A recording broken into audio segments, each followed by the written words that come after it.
One Smart Ivy writes again, are there any gunners in your classes and how do you all handle that? I don't know. There probably were some gunners, but I think overall we had a really good class. Everyone was pretty much down to earth, and you got to know your name group really well. We had 220 some people in our class, so it was a lot of people to get to know, but there were some that I think, stereotypically would sit in the front row and ask questions and were organized, but they were really nice, and I specifically, John and I chose like a not super competitive, cutthroat medical school because we wanted a more peaceful learning environment, and I think that really meant that there were really no gunners in our class. The only thing that I didn't like that I did see is some people would be inappropriate to professors or clinicians that would come in and like grill them on questions or almost like in a threatening way about certain and it's just, that bugs me. I'm like, come on, you have to show some respect, and it's not, I don't know, I didn't want to say it's not that big a deal, but I thought it was inappropriate the way some students acted, so that was too bad. Star Moon says, how do you manage your time being a medical student and a housewife? And how to stay motivated? Your videos inspired me. Wish you the best. Aw, thanks, Star Moon. How do I manage my time being a medical student and housewife? I guess I don't know how to answer that one, I guess. It's hard. It's the only thing I've known. Got married right before medical school. We're both in medical school, so we both really, really understand that. And in our relationship, there's no really like, I'm the housewife and he works and everything. It's like we both have the same lives, and so we both are in similar situations. And so I think we both really help each other out in that aspect. I try, I guess, being a wife. How do I balance that? Again, like I have nothing to compare it to. I've only known being married and being married in medical school. Just make time for your significant other, make time for your spouse. And for me, it was hard. Sometimes I just want to study or do something. He'd be like, no, let's go on a date. We can't talk about anything medical, which we always fail at, maybe last 5 minutes. But try to do things outside of medicine. And during 4th year, we've really been able to do that. We've gone on little vacations. We've spent a lot more time with our family this 4th year than we had any other 3 years of medical school. So, sorry, that's not a very good answer to that question. How to stay motivated? Again, just always remember what you're doing it for. I think 1st and 2nd year, I ran into motivation issues a lot more. 3rd year, I just felt like I was always going, and every 4 weeks I was changing rotations, so it wasn't too hard to stay motivated then because things were changing so rapidly. Your expectations were different, and you're doing different things, so it wasn't too hard. And then 4th year, I've hit another, like these last 4 months, I'm just like, some days I'm just like, I'm ready to be done. I'm like kind of sick of being a medical student. I either want to like have the full responsibility or not do anything, which is bad. Maybe it's like senior slide or something, but staying motivated, I just remember that my patients are my number one thing I'm working for, and I really want to help my patients out in the future. So me, learning and seeing an extra patient, even though I maybe don't want to take on an extra patient, really will help my future patients, because hopefully you always learn something from every situation. If you see an extra patient in the hospital, or you stay an extra afternoon, or maybe your doc has the afternoon off and they'll put you, like the other day I was doing wound care for the afternoon, even though we just saw 3 patients, it was different, and I, of course, learned I could take something away from that, and I learned something that I can contribute in the future. So, I don't know, just always, try to have like an end goal, and don't just have your goal be like, oh, finish medical school or graduate and do this residency. But for me, it was to make an impact and serve other people, and that has just kept me at least motivated towards my goals. Okay. And then Maybell asks, is all the schooling worth it? I'm a senior in high school, and I'm thinking of becoming a pediatrician, but people around me are doubting me, and I'm starting to doubt myself too about whether or not I can handle it. I think I kind of answered this before, but yes, I think schooling is absolutely worth it. You have to, I think, really want it and be passionate about it. people would say, oh, I remember my very first time I was shadowing, I went to the doctor's lounge, and I was with a different doctor, but this older doc came up, and he's like, oh, what are you doing? I'm like, oh, I'm pre-med, I'm shadowing, and blah, blah, blah. I think I was a freshman in college, or maybe I was still in high school, and he was like, don't do it. And I was like, what? He's like, don't do it. Don't go into medicine. That's my best advice, is just don't. And so I actually spent the next few years trying to convince myself otherwise, because I take every, advice and try to, work it into how I feel that I should take that advice and what I should do with it.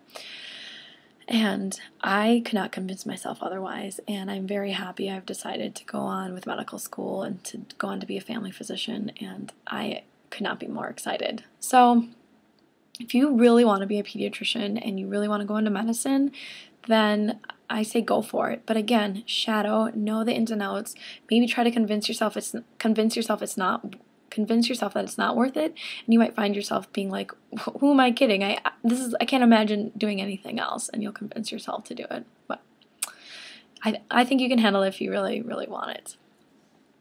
And then Cindy Y says, what is the 7-year medical programs, and what's the difference between that than the traditional 8 years? Do you apply to them right after high school or during undergraduate? I am not exactly sure what the 7-year medical programs are. I've never looked into those as something that I would be considering. I know in the past I've heard other doctors talk about maybe an undergrad program that you enrolled in when you were a sophomore in undergrad, and if you had a certain MCAT score and you kept your GPA a certain amount, that the medical school there just accepted you. I don't know if they do that anymore, so I'm sorry. I guess I don't know how to answer that question. I'm sorry. Then Casey Barista asks again, she just comments, by the way, I really enjoy your vlogs. Thank you for taking time to make them. Yes, I'm terrible at it, though. I need to do more. One Smart Ivy again writes, how long in advance should you begin studying for step 1, step 2? Can you start studying step 1 before the first day of medical school, after acceptance? I was kind of that person who was like, oh my goodness, I want to study before medical school. I want to do, brush up on anatomy, and I want to get my board books like right away. That was me. In hindsight, my advice, which I don't know if I would have taken as a first year, but of course now I'm giving the opposite advice of what I would have taken, is don't worry about it really your first year. Worry about it in the sense of doing well in your classes. So anatomy, you're going to need anatomy for step 1, and so just trust that your school is preparing you, and do well in your anatomy courses. And then you have biochem. Do well in biochem. Just do well in the classes. Your plate's going to be so full already that I guess what I'm saying is just do well in your classes, and that's what's going to be on your boards.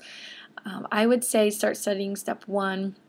What was kind of helpful is during second year we had more, and it depends on your school, we had the traditional like anatomy, biochem, micro, physiology, all that our first year, and then our second year was more systems-based, so GI, cardio, we had pharmacology as well, which isn't really systems-based, but let's see which other ones. I think I said GI, cardio, pulmonary, just all the endocrine, all the systems. And then I did actually buy, I think, the BRS Path book, maybe the physiology, and if I had time, which a lot of times I didn't, I would go through that section for GI, because I know the pathology, that's going to be part of the systems course, and the physiology was just a good refresher. So if I had the time, I would review that, and they had questions at the end of the chapters that may actually be on your test in school, and then will help you for boards. So if you wanted to during second year do that, I did that, and I do think it helped and kind of geared me up to figure out what they were going to ask me on boards.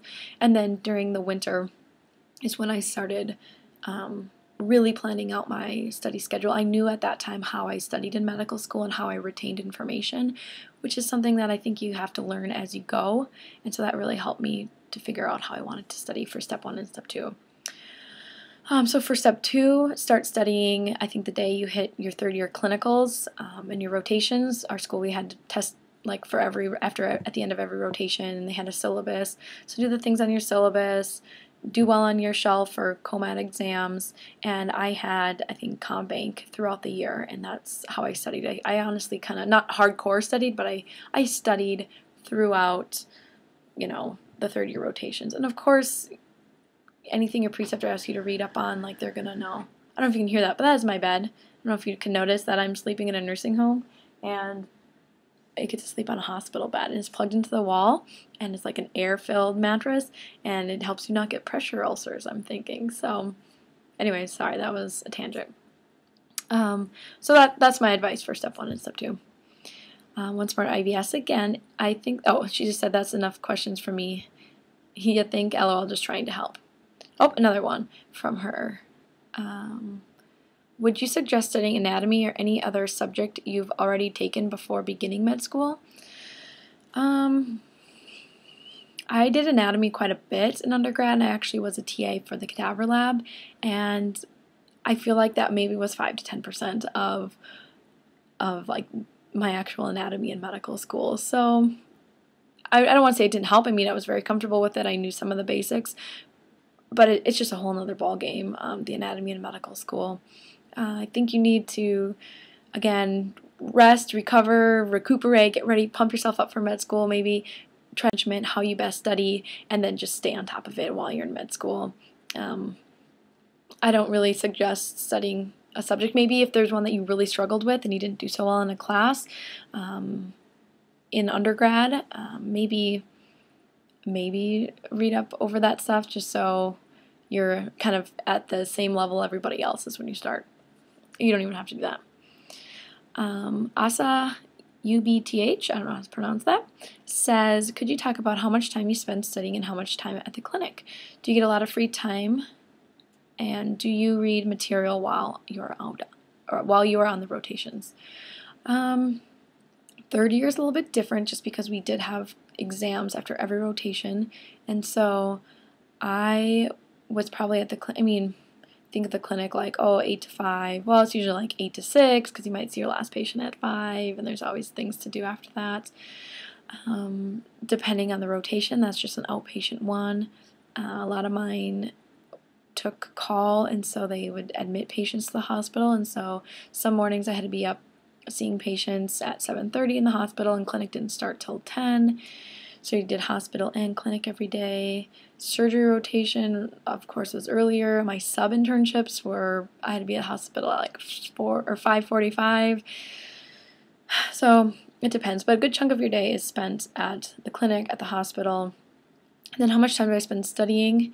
Again, third year, I spent a lot more time studying. At the beginning of every rotation, I planned out what I wanted to cover, and then I tried to stay on task. Every day was maybe read this in cardio. Like if you look back at my internal medicine during third year, I think I spent 2 days on cardiology. One day I spent really heavy reading. Second day was doing cases and questions, and then I moved on to like endocrine and then pulmonary. So I made sure to cover it and then reviewed with questions after that. So I spent a lot more time studying during third year. I hate to say it, but I did.